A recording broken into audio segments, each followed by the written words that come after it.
वशिष्यते। ॐ शान्ति शान्ति शान्तिः।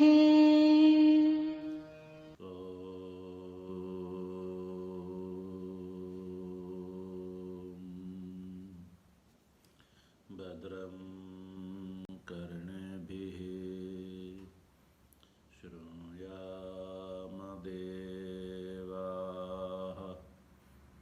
भद्रं पश्येमाक्षभिर्यजत्राः।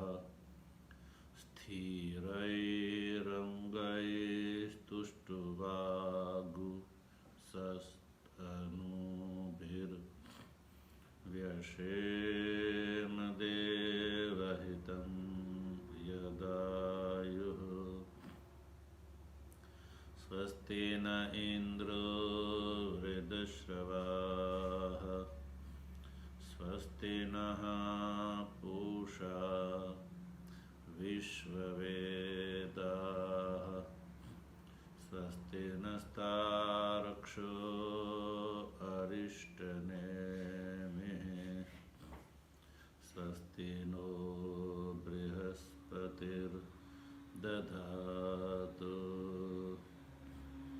ॐ शान्तिः शान्तिः शान्तिः। शङ्करं शङ्कराचार्यं केशवं बादरायणं सूत्रभाष्य कृतौ वन्दे भगवन्तौ पुनः पुनः। ईश्वरो गुरुरात्मेति मूर्तिभेद विभागिने व्योमवद्व्याप्तदेहाय दक्षिणामूर्तये नमः। ॐ शान्तिः शान्तिः शान्तिः।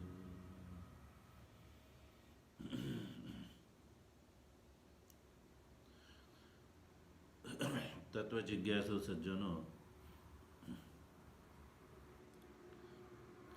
भगवत कृपा से हम लोग अनंत श्रीमद स्वामी प्रेमपुरी जी महाराज के संस्मरण में संस्थापित इस प्रेमपुरी आश्रम के संदर्भ में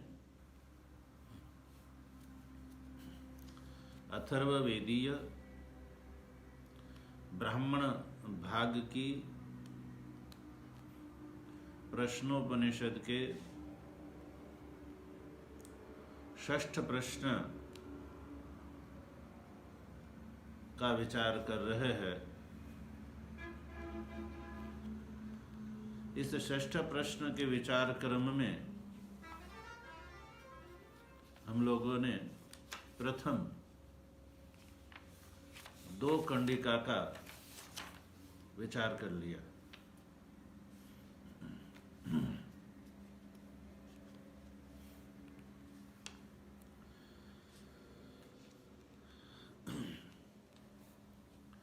प्रथम कंडिका में आख्यायिका का कथन पूर्वक प्रश्न का उल्लेख है। भारद्वाज सुकेशा भारद्वाज ने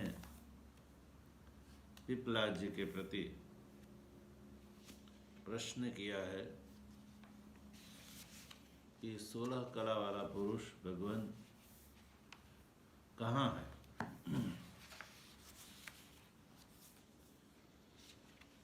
द्वितीय कंडिका में आचार्य पिपलाद के द्वारा दिया गया उत्तर का उल्लेख है। पिप्पलादाचार्य जी ने उत्तर दिया कि इहैव अंतः शरीरे सौम्य स पुरुषः। कहा कि हे सौम्य प्रियदर्शन, सपुरुषः इहैव शरीरे अंतः।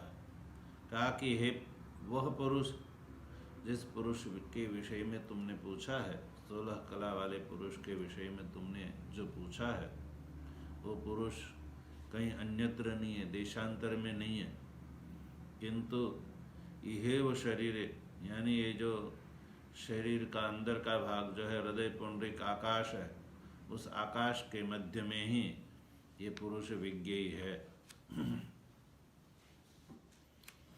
और ये समग्र प्रपंच उसमें अध्यारोपित है। ये भी बताया कि यस्मिन् एताः षोडश कलाः प्रभवन्ति, कि जिसमें ये जो है 16 कला उससे उत्पन्न होती है। वह पुरुष इस शरीर के मध्य में, यानी हृदय पुंडरीक आकाश के मध्य में ही विज्ञेय है।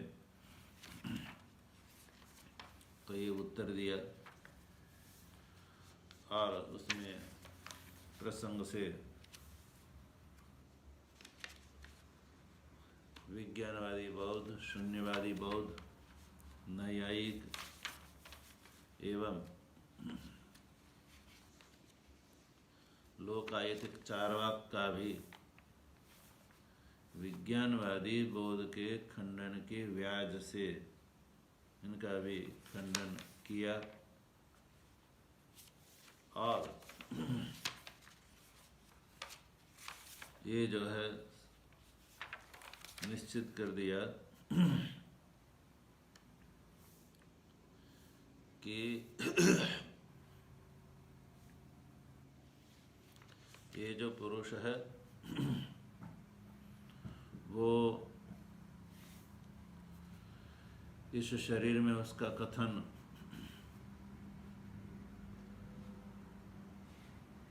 होने से ये परिच्छिन्न है, और परिच्छिन्न होने से उसमें अनित्य दोष आएगा, ये जो शंका है उसका भी निराकरण कर दिया।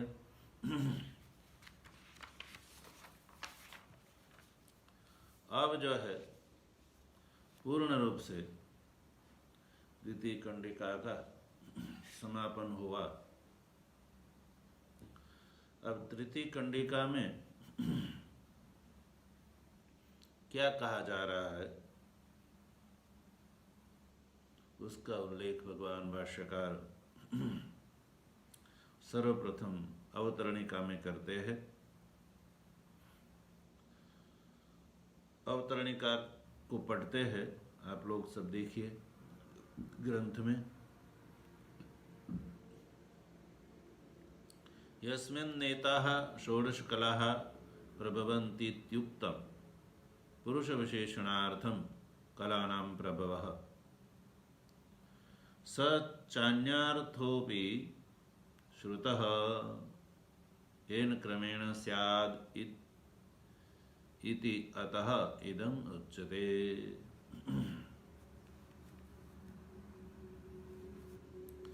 देखिए, जब पीछे कहा कि यस्मिन् एताः षोडश कलाः प्रभवन्ति इति उक्तम, द्वितीय कंडिका में ये जो कहा था कि जिसमें ये षोडश कलाएं उत्पन्न होती है, ये जो पुरुष से कलानां प्रभवः उक्तम, कलानां प्रभव उक्तम, ये जो पूर्व वाक्य में यानी पूर्व कंडिका में यानी द्वितीय कंडिका में पुरुष से जो कलाओं का जो प्रभाव बताया, कलानां प्रभव उक्तम, कलाओं का जो प्रभाव बताया, कलाओं की जो उत्पत्ति बताई, यस्मिन् एताः षोडश कला प्रभवन्ति, इस वाक्य में, इस वाक्य के द्वारा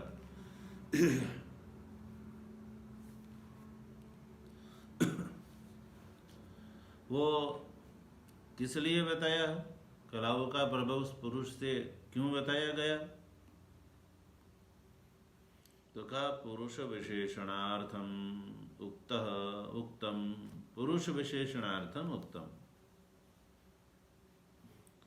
कलाओं का जो प्रभाव पुरुष से बताया वो पुरुष के विशेषण के लिए वो बताया गया। पुरुष के विशेषण के लिए बताया, यानी कि अध्यारोप न्याय से पुरुष का बोध हो जाए इसलिए बताया। पुरुष से कलाओं की उत्पत्ति का जो यहाँ पर उल्लेख है, जो बताया गया है, उसका क्या कारण है? श्रुति ने क्यों उस पुरुष से कलाओं की उत्पत्ति बताई? तो भाष्यकार ने उसका उद्देश्य बताया, पुरुष विशेषणार्थम, पुरुष का विशेषण हो इसलिए, पुरुष के विशेषण के लिए बताया। विशेषण से अभिप्राय है बोध, यानी पुरुष का बोध हो जाए इसलिए कलाओं का प्रभाव बताया। अध्यारोप न्याय से पुरुष का बोध हो जाए इसलिए पुरुष से कलाओं का प्रभाव पिछली यानी द्वितीय कंडिका में बताया गया। तो यहाँ तक के भाष्य ग्रंथ में द्वितीय कंडिका में जो कहा था उसका संक्षेप से भाष्यकार ने यहाँ पर उल्लेख किया। अब जो है आगे लिखते हैं कि सच अन्य अर्थों पे श्रुतः, यानी सच अन्य अर्थों पे श्रुतः, यानी अभिप्राय यह है कि अन्य अर्थ अपि श्रुतः, इससे अन्य अर्थ जो है वो भी सुना गया है। अन्य अर्थ से अभिप्राय है अपवाद।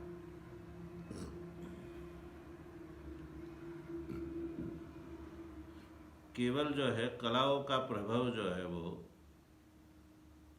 अध्यारोप के लिए ही कहा गया है, ऐसा नहीं है। अन्य अर्थ अपि श्रुतः, यानी अपवाद जो अर्थ है, अपवाद के लिए भी जो है ये यस्मिनेता षोडश कला प्रभवन्ति, ये जो है कहा गया है। यानी इससे अध्यारोप अपवाद न्याय से पुरुष का बोध हो जाए इसलिए ये जो है अध्यारोप अपवाद यहाँ पर श्रुति के द्वारा कहा गया है। यानी पुरुष से उत्पत्ति ये अध्यारोप हुआ, फिर उसमें लय ये अपवाद हुआ। अब जो है यहाँ पर ये बात हो गई, तब एक प्रश्न उठता है कि वो जो कलाओं का जो प्रभाव है पुरुष से, वो प्रभाव केन क्रमेण स्यात्, ये जिज्ञासा हो जाती है। कलाओं की जो उत्पत्ति पुरुष से बताई गई तो किस क्रम से उत्पत्ति होती है? तो जो अपवाद है वो क्रम से भी होना चाहिए, अध्यारोप अपवाद क्रम से भी होना चाहिए, इसलिए क्रम पूछा जा रहा है। केन क्रमेण स्यात्,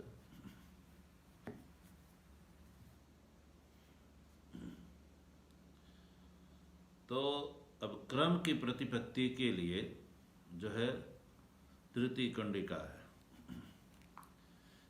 इति अतः इदम उच्यते, केन क्रमेण स्यात् ये प्रश्न हुआ। इति अतः इदम उच्यते, अतः यानी क्रम की प्रतिपत्ति के लिए, इदम यानी स इक्षान चक्रे इत्यादि वचन से कहा जा रहा है। इदम उच्यते, इदम यानी वक्षमाण प्रकार से कहा जा रहा है।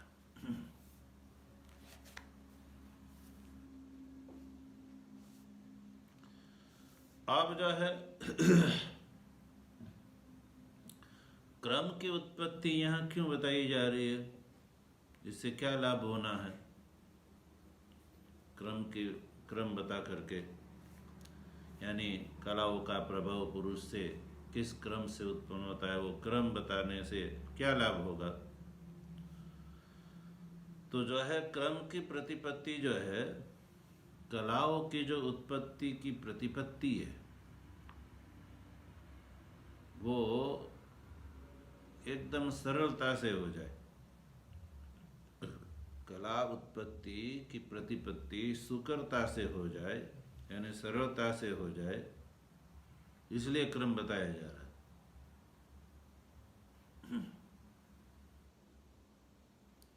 क्योंकि ये बात है कि कार्य का अपने कारण में ही लय होता है। ये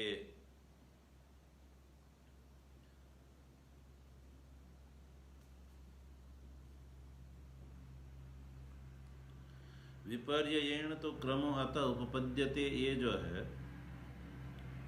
ब्रह्मसूत्र के न्याय से भी यही लाभ होता है कि कार्य का अपने कारण में क्रम से लय यानी अपवाद होता है। ये बात सरलता से समझ में आ जाए, इसलिए भी यहाँ पर जो है वो अगला ग्रंथ, अगली पंक्ति बताई जा रही है, क्रम बताया जा रहा है। क्रम का बोध होने पर ये निश्चय हो जाता है कि कार्य का स्व कारण में जो अपवाद है वो सरलता से समझ में आ जाए। अब जो है पुरुष में ईक्षण की उक्ति का प्रयोजन क्या है? तृतीय कंडिका में पुरुष में ईक्षण बताया जा रहा है, उस ईक्षण का क्या प्रयोजन है, ये भी जो है भाष्यकार अगली पंक्ति में बता रहे। देखो, चेतन पूर्विका च सृष्टि इति एवं अर्थम च। एक तो किस क्रम से पुरुष से कलाओं का प्रभाव होता है, वो क्रम का बोध के लिए भी अगली तृतीय कंडिका है। और इतना ही नहीं, एक और भी लाभ तृतीय कंडिका के उल्लेख से होना है कि वो सृष्टि चेतन पूर्विक है। सृष्टि जो होती है वो चेतन पूर्विका, इस प्रकार का जो अर्थ है उस अर्थ का भी बोध हो जाए, इसलिए अगली कंडिका है। इसलिए ईक्षण बताया है, पुरुष में ईक्षण बताया। तो पुरुष में ईक्षण का ये दूसरा भी लाभ है, क्योंकि ईक्षण जो है वो जड़ में नहीं हो सकता है, चेतन में ही हो सकता है। इससे ये निश्चित हो जाता है कि सृष्टि जो है वो चेतन पूर्विका ही है। ये भी जो है अर्थ के लिए, ये भी अर्थ समझ में आ जाए, इसलिए अगली कंडिका जो है पुरुषः षोडश कलह पृष्ठ यो भारद्वाजेन। अब देखो, अब मूल में चलते हैं। मूल में चलने से पहले इस पंक्ति को देख ले कि पुरुषः षोडश कलह पृष्ठ यो भारद्वाजेन। भारद्वाज के द्वारा षोडश कलह पुरुषः यह पृष्ठ, भारद्वाज के द्वारा जो षोडश कला वाले पुरुष के बारे में जो पूछा था, वो पुरुष यहाँ श्रुति में स शब्द से ग्रहण किया जाएगा। अब जो यहाँ से ऊपर तृतीय कंडिका में चलते हैं। तृतीय कंडिका का सबसे पहले उल्लेख करते हैं। स इक्षांचक्रे कस्मिन्नु अहम् उत्क्रान्ते उत्क्रान्तो भविष्यामि कस्मिन् वा प्रतिष्ठिते प्रतिष्ठास्यामीति। ये इक्षण है।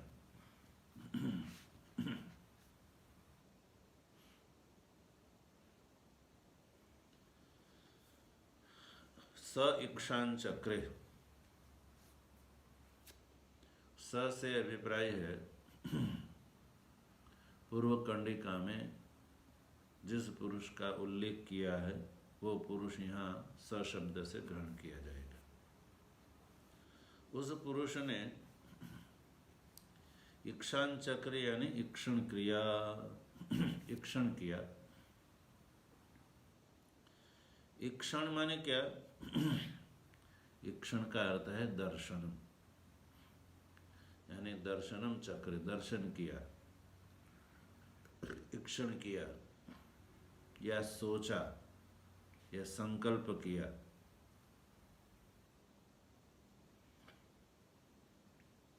किस विषयक संकल्प किया? सृष्टि विषयक, फल विषयक, क्रम विषयक जो है उन्होंने ये संकल्प किया। किस प्रकार से वो संकल्प है? तो वो जो है संकल्प या इक्षण किस प्रकार का है? तो श्रुति में खुद बताया, कस्मिन कस्मिन्नु उत्क्रांते उत्क्रांतः भविष्यामि, ये एक बात। और कस्मिन वा प्रतिष्ठते प्रतिष्ठास्यामि, ये इक्षण का अभिनय है, इक्षण का स्वरूप है। श्रुति ने इक्षण का स्वरूप बताया कि कस्मिन उत्क्रांते, यानी कस्मिन यानी किसके, उत्क्रांते किसका उत्क्रमण होने पर, कस्मिन उत्क्रांते किसका उत्क्रमण होने पर अहम उत्क्रांत भविष्यामि, यानी किसके उत्क्रमण कर लेने पर मेरा भी उत्क्रमण हो जाएगा। अहम उत्क्रांत भविष्यामि, मैं भी उत्क्रांत हो जाऊंगा। और कस्मिन वा प्रतिष्ठते प्रतिष्ठास्यामि, किसके, कस्मिन वा यानी किसके, प्रतिष्ठते यानी किसकी प्रतिष्ठा होने पर, अहम यहाँ पर भी लगा लीजिए समझने के लिए, अहम प्रतिष्ठास्यामि, किसका प्रतिष्ठान होने पर मैं भी प्रतिष्ठित होऊंगा। ये जो है इक्षण किया, विचार किया कि किसके उत्क्रमण कर लेने पर मेरा उत्क्रमण हो जाएगा और किसकी स्थिति रहने पर मेरी स्थिति रहेगी। ये जो है उन्होंने इस प्रकार का इक्षण किया।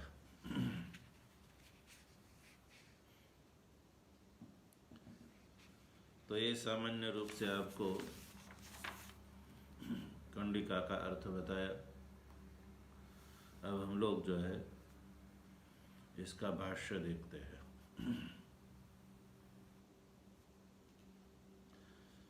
पुरुषः षोडशकलः पृष्टो यो भारद्वाजेन स इक्षांचक्र ईक्षणं दर्शनं चक्रे कृतवान् इत्यर्थः। सृष्टि फल क्रमादि विषयं कथम् इति उच्यते। कस्मिन् कर्तृविशेषे देहाद् उत्क्रान्ते उत्क्रान्तः भविष्यामि अहम् एवं कस्मिन् वा शरीरे प्रतिष्ठते अहं प्रतिष्ठास्यामि प्रतिष्ठितः स्याम् इत्यर्थः। इतने भाष्य ग्रंथ में ये जो तृतीय कंडिका है उस समग्र तृतीय कंडिका का प्रतिपद भाष्य हो गया, प्रतिपद भाष्य, प्रतिपद व्याख्यान हो गया। इस पंक्ति में कंडिका में आए गए सभी पदों का उल्लेख हो गया। देखिए, स इक्षान चक्रे, ये जो है भाष्य ग्रंथ में स इक्षान चक्रे, ये मूल कंडिका का पद है। स इक्षान चक्रे, उसको भाष्य करने के लिए उठाया।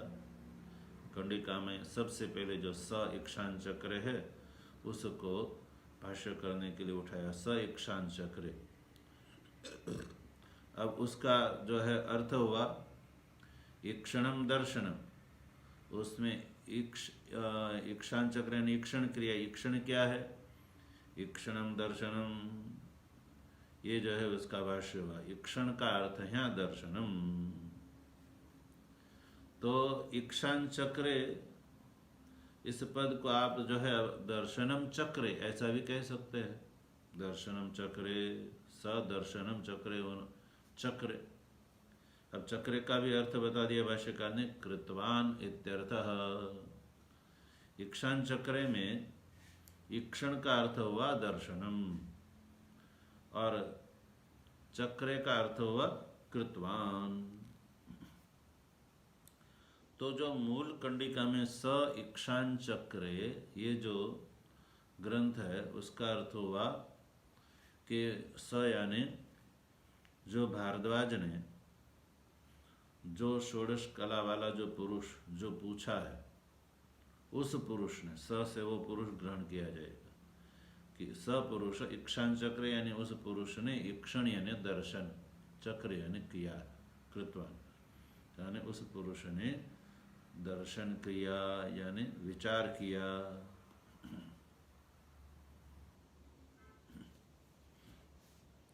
किस विषय का विचार किया? तो भाष्यकार आगे लिखते हैं, सृष्टि फल क्रमादि विषयम। ये जो है सृष्टि फल और क्रम विषयक विचार किया उन्होंने।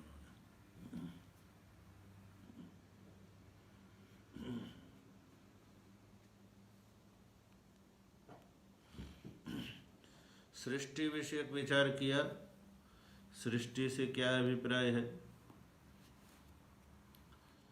तो सृष्टि से अर्थ है प्राणादि सृष्टि ही, जो आगे अगली कंडिका में जो बताया जा रहा है, प्राणादि सृष्टि का यहाँ पर 16 कलाओं का जो उल्लेख है वो सबसे पहले स प्राणम असृजत। तो सृष्टि से भी प्राणादि सृष्टि, प्राणादि सृष्टि संबंधी उन्होंने ईक्षण यानी दर्शन किया। फिर कहा कि फल, फल विषयक भी विचार में फल भी आ जाएगा। फल का अर्थ है उसका जो है उत्क्रांति आदि फल, उस पुरुष का जो है उत्क्रमण रूपी जो है फल, उत्क्रांति आदि फल हो जाएगा।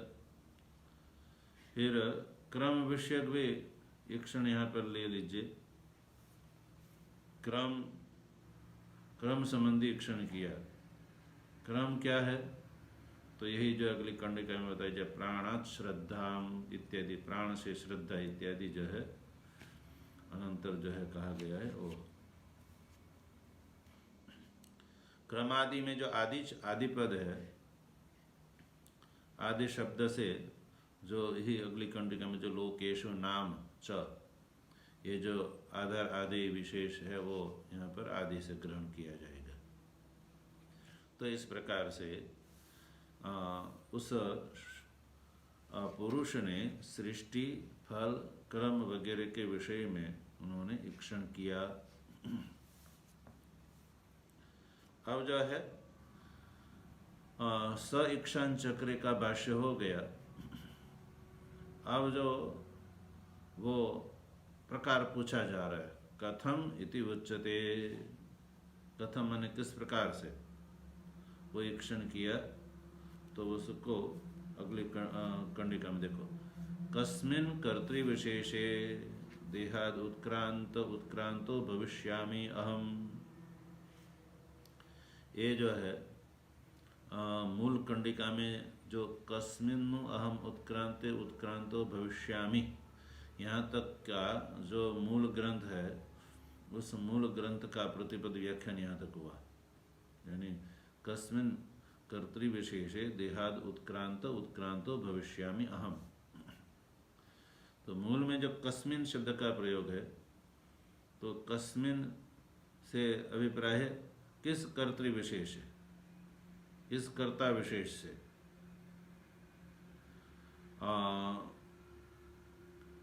अहम उत्क्रांत कस्मिन् कर्ता विशेष के, यानी किस कर्ता से उत्क्रमण कर लेने पर मैं भी उत्क्रमण, मेरा भी उत्क्रमण हो जाएगा।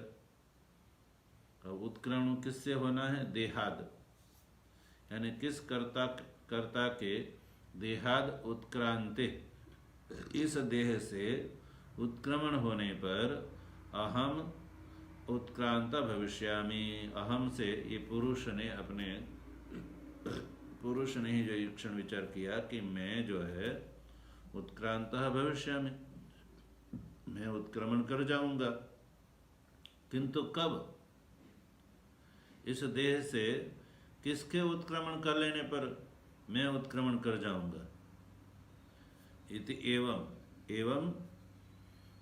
ईक्षणम दर्शनम चक्रे। और दूसरी बात, कस्मिन् वा शरीरे प्रतिष्ठते अहम प्रतिष्ठास्यामि प्रतिष्ठतः स्याम इत्यर्थ। ये जो इतनी पंक्ति है उसमें मूल कंडिका में जो है कस्मिन् वा प्रतिष्ठिते प्रतिष्ठास्यामि, इस पंक्ति का यहाँ पर भाष्य है। यानी कस्मिन् वा शरीरे, पहले जो है कस्मिन् पद आया उसका अर्थ है किस कर्तृविशेष से। देह से उत्क्रमण करने पर पुरुष ने ईक्षण किया कि मेरा भी उत्क्रमण हो जाएगा, मैं भी उत्क्रमण करके चला जाऊंगा। और फिर जो है अगली पंक्ति में कस्मिन् प्रतिष्ठते, उसमें कस्मिन् का अभिप्राय है किस शरीर विशेष से।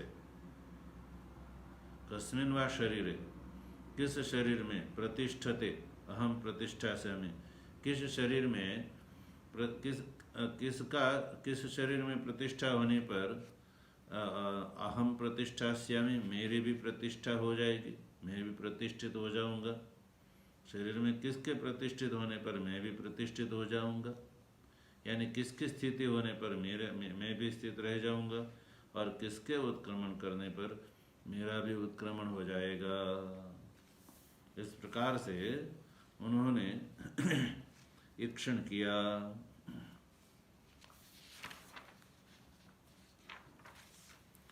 अब जो है यहाँ तक भाष्य ग्रंथ में जो तृतीय कंडिका है, उस तृतीय कंडिका का प्रतिपद व्याख्यान हो गया। अब जो है यहाँ से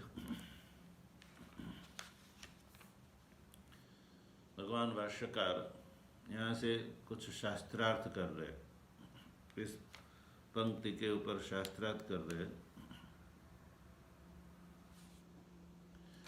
कि पहले कहा था कि चेतन पूर्विका च सृष्टि इति एवं अर्थम च, सृष्टि चेतन पूर्विका है, ये भी इसके लिए भी ये पंक्ति तृतीय कंडिका है। चेतन पूर्विका सृष्टि है, ये बात भी सिद्ध करने के लिए यहाँ पर जो है ये ईक्षण किया है। ये जो भाष्यकार ने कहा था इसको अब सिद्ध करना है, सिद्ध करने के लिए शास्त्रार्थ यहाँ से आगे किया जा रहा है। कोई कह सकते हैं कि ईक्षण मात्र से चेतन पूर्विका सृष्टि है, यानी वो जो है ईक्षण करने वाला चेतन है, ये सिद्ध नहीं होता है, ऐसे शंका है।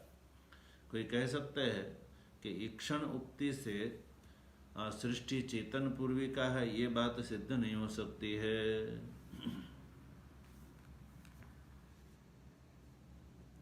क्योंकि आपका जो है चेतन जो है वो अकर्तृ है। पूर्व पक्ष कह सकते हैं कि आपका जो चेतन है वो तो अकर्ता है, और अकर्ता होने से वो हेतु नहीं बन पाएगा। जो अकर्ता है इसलिए हेतु नहीं बन पाएगा। तो अकर्ता है तो उसमें जो है पहले तो ईक्षण नहीं होगा, और ईक्षण है तो उससे चेतन पूर्वकत्व सृष्टि का कर्ता चेतन है, वो चेतन पूर्वकत्व की सिद्धि नहीं हो पाएगी। बल्कि सांख्य की शंका है, तो सांख्य कहते हैं कि प्रधानादि जो है वो विक्रियावान होने से वो जो है सृष्टि का हेतु बन सकते हैं, और जो है रही बात ईक्षण की, प्रधान जो है जड़ है इसलिए उसमें ईक्षण घटेगा नहीं, किंतु ईक्षण भी जो है अन्यथा प्रकार से भी जो है बताया जा सकता है। इस प्रकार ये सांख्य की शंका यहाँ पर उठा करके जो है ये यहाँ पर उसका खंडन करेंगे, और ये निश्चित किया जाएगा कि सृष्टि जो है, सृष्टि का जो है ईक्षण है, वो ईक्षण यहाँ पर चेतन पूर्वक ही हो सकता है।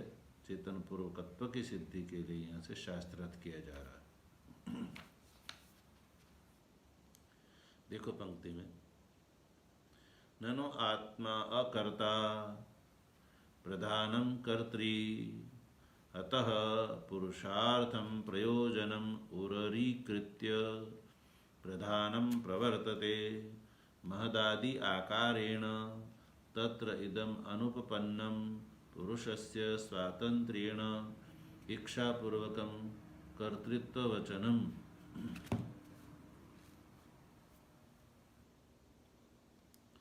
सत्वादि गुण साम्ये प्रदाने प्रमाण उपपन्ने सृष्टि कर्तरि सति ईश्वर इच्छा अनुवर्तिषु वा परमाणुषु सत् स्वात्मनो अपि एकत्वेन कर्तृत्वे साधनाभावाद् आत्मनः आत्मनि अनर्थकर्तृत्व अनुपपत्तेश्च न हि चेतनावान्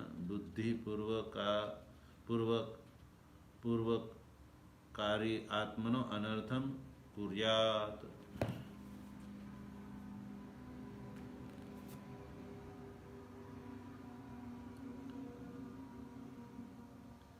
तो यहाँ तक का जो है ग्रंथ है उसका विचार करते हैं। शंका है ये, कहा कि शंका है, सांख्य की शंका है। कहते हैं कि ननु आत्मा अकर्ता, सांख्य कहते हैं कि आत्मा तो वेदांत सिद्धांत में आत्मा को तो अकर्ता माना गया है, और प्रधानम कर्तृ, प्रधान जो है वो कर्ता है। प्रधानम कर्तृ, प्रधान से अभिप्राय है सांख्य का जो है सृष्टि का कारण जो है प्रधान, वो प्रधान जो है वो कर्ता है। अतः यानी जिस कारण से आपका जो है आत्मा कर्ता है और प्रधान जो है कर्ता है, इसलिए पुरुषार्थम प्रयोजनम उरीकृत्य, पुरुषार्थ रूप जो प्रयोजन है उसको स्वीकार करके प्रधानम प्रवर्तते, प्रधान जो है वो प्रवृत्त होता है। किस रूप से प्रवृत्त होता है? तो कहा महदादि आकारेण, महदादि आकार से जो है वो प्रधान ही की ही प्रवृत्ति होती है। प्रधान ही इस सृष्टि का जो है वो कारण है। इसलिए जब प्रधान से ही ये जो है सृष्टि संभव है, महदादि आकार से प्रधान ही जो है परिणित होता है सृष्टि के रूप में, तो तत्र मन ऐसी अवस्था में इदम अनुपपन्नम, ये अनुपपन्न हो जाता है। क्या अनुपपन्न हो जाता है? कि पुरुषस्य स्वातंत्र्येण इच्छा पूर्वकम कर्तृत्व वचन। इस श्रुति वाक्य में जो है पुरुष का स्वतंत्र रूप से इच्छा पूर्वक जो कर्तृत्व वचन है वो वचन अनुपपन्न, क्योंकि पुरुष जो है वो स्वतंत्र रूप से तो ईक्षण नहीं कर सकता है, क्योंकि वो तो अकर्ता है। तो अकर्ता पुरुष में स्वतंत्र रूप से यानी किसी की सहायता लिए बिना जो है इच्छा पूर्वक जो कर्तृत्व वचन है वो जो है वो अनुपपन्न है, घट नहीं सकता है। और प्रधान में जो है वो घट सकता है कि सत्वादि गुण साम्य प्रधाने प्रमाण उपपन्ने सृष्टिकर्तरि सति ईश्वर इच्छानुवृत्तिषु वा परमाणुषु सत् स्वात्मनः अपि एकत्वेन कर्तृत्वे साधना भावात् आत्मनः आत्मनि अनर्थ कर्तृत्व अनुपपत्तेश्च। कहते हैं ये जो है पुरुष जब अकर्ता है तो उसमें स्वतंत्र रूप से ईक्षण पूर्वक जो है कर्तृत्व वचन जो है वो श्रुति में बताया है। तो वो जो है श्रुति का अभिप्राय यही हो सकता है कि प्रधान ही महदादि आकार से सृष्टि क्रम से उत्पन्न होता है। आत्मा तो अकर्ता है, तो अकर्ता जो आत्मा है उसमें जो है स्वतंत्र रूप से ईक्षण जो है अनुपपन्न है, घट नहीं सकता है।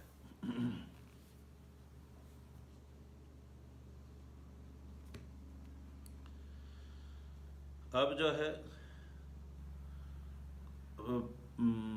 सांख्य को ये पूछा जाए कि आपका प्रधान है वो भी तो एक ही है, जैसे पुरुष एक है इसलिए जैसे सांख्य ने कहा कि पुरुष एक है इसलिए सहकारी के बिना पुरुष जो है वो ईक्षण नहीं कर सकता है। तो सांख्य को भी ये पूछा जाए कि आपका प्रधान भी एक ही है, तो उसमें भी कोई सहकारी नहीं है, सहकारी अभावत उसमें भी कारणत्व की अनुपपत्ति ही होगी। प्रधान में भी सहकारी के अभाव में कारणत्व की अनुपपत्ति होगी। इसलिए उसको कहे कि भाई चेतन ही जो है किसी न किसी रूप से उसमें कर्तृत्व मान करके चेतन से सृष्टि होती है, ऐसा ही जो है मानना चाहिए।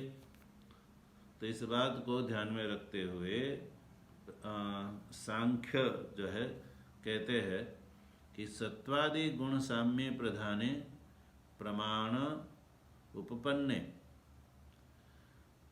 सृष्टिकर्तरि सति ईश्वर इच्छा अनुवर्तिषु वा परमाणुषु, यानी सत्वादि गुण साम्य प्रधाने प्रमाण उपपन्ने, सत्वादि जो गुण है सत्वगुण रजोगुण एवं तमोगुण, ये गुण की जो है साम्य अवस्था है उसी को ही प्रधान कहते हैं। प्रधान का अभिप्राय है सत्वगुण रजोगुण और तमोगुण की जो साम्य अवस्था, उसी का ही जो है नाम प्रधान है। और वो सृष्टिकर्तरि प्रमाण उपपन्न, प्रधान जो है वो सृष्टि का कर्ता है। इस सृष्टि के कर्ता के रूप में जब प्रमाण उपपन्न यानी प्रमाण जब उत्पन्न हो जाता है, प्रमाण है कौन सा प्रमाण, अजाम एकाम इत्यादि जो है वो प्रमाण जब है तो प्रमाण सृष्टि कर्तरि प्रमाण उपपन्ने सति, जब सृष्टि के कर्ता के रूप में प्रधान ही है, इस विषय में प्रमाण जब उपपन्न हो जाता है और पुरुष जो है पुरुष में स्वतंत्र रूप से इच्छा पूर्वक जो है कर्तृत्व वचन अनुपपन्न है और सांख्य प्रधान के पक्ष में प्रमाण उपपन्न है, तो फिर ईश्वर इच्छा अनुवर्तिषु व परमाणुषु, अथवा ईश्वर की इच्छा से अनुवर्तित जो परमाणु है, परमाणु सत स्वात्मनः अपि एकत्वेन कर्तृत्वे साधन अभावात् आत्मनः आत्मनि अनर्थ कर्तृत्व अनुपपत्तिश्च। यहाँ से और भी एक बात कही जा रही है और शंका, ये सांख्य विषयक शंका है, उसका विशेष विचार फिर हम लोग जो है कल ही करेंगे। समय हो जाने से यहीं रखते हैं। ओम तद्रं कर्णेभिः शृणुयाम देवा पश्येमाक्षभिर्यजत्राः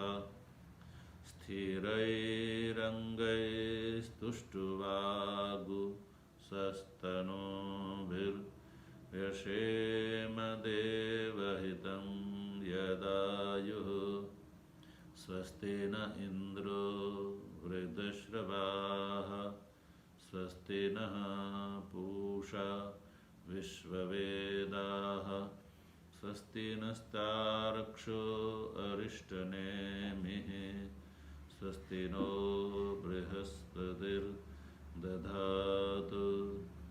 ॐ शान्तिः शान्तिः शान्तिः।